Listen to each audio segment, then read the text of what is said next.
Welcome to the HyperWorks 2024.1 Introduction videos. This video is about model display options. The shading mode for geometry or FE entities can be set globally through Global Geometry Mesh Visualization. At the end of this video, you will see how to set the shading mode individually per component instead of globally. Face Color lets you disable automatic coloring and select a special mode. For elements, coloring by property or by thickness may be of particular interest. When coloring by thickness, a legend is displayed that allows you to hide elements below or above a certain thickness value. With Element and Handle Visualization, you can also show shell elements in 3D with their actual thickness. Let's move to turning Entity Display on and off. From the Entity list of the Selector, select Solids. Then right-click and select Show All.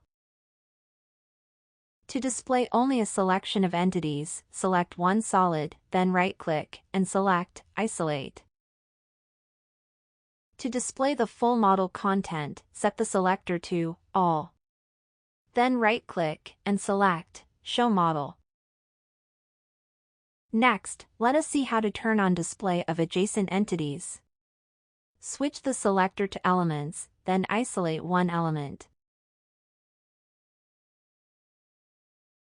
Now, right-click and select More, Show Adjacent. Note that the menu informs you that clicking the J key would also perform that action. After the exercise, take some time to familiarize yourself with many other keys that help you with quick display and selection, such as A, I, H, R, and many others. Let us practice briefly how to display selected elements using keys. Make sure that the selector is set to Elements. By the way, you can do that also with the keys. Try pressing the N key to see that the selector is set to Nodes. Then try pressing the E key to set the selector to Elements. Now hit the A key, which will show all elements. Then select a good half of your model by pulling up a window.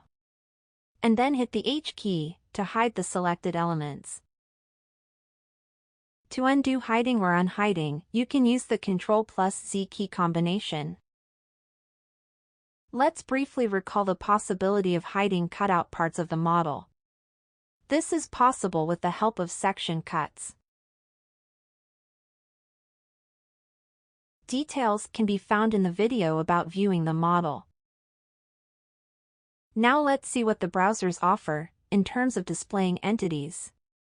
In the Model browser, right-click and open the Components category. The first two columns indicate whether geometry and mesh, which are stored in a component, are displayed or not. Click the icons to change the display status. You can also do this for multiple selected components using the right-click menu. Additionally, you can select a color per component. And finally, the shading mode, which can be set individually for each component.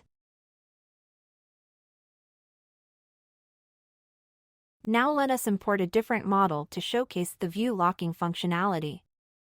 You can open the model by dragging and dropping it into the modeling window.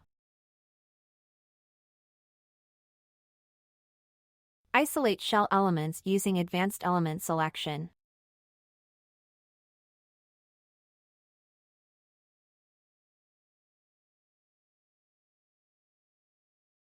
Lock the view from the right-click contextual menu or from View Controls toolbar. This will lock the current view of the model. All display operations are now relative to the display state of the model when it is locked.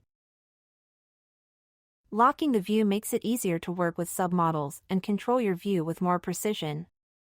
Here, we are rebuilding the elements of a component.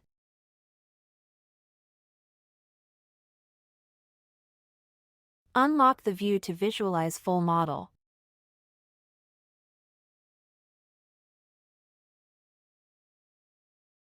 The next video in the series will show you how to work with browsers. Thanks for watching.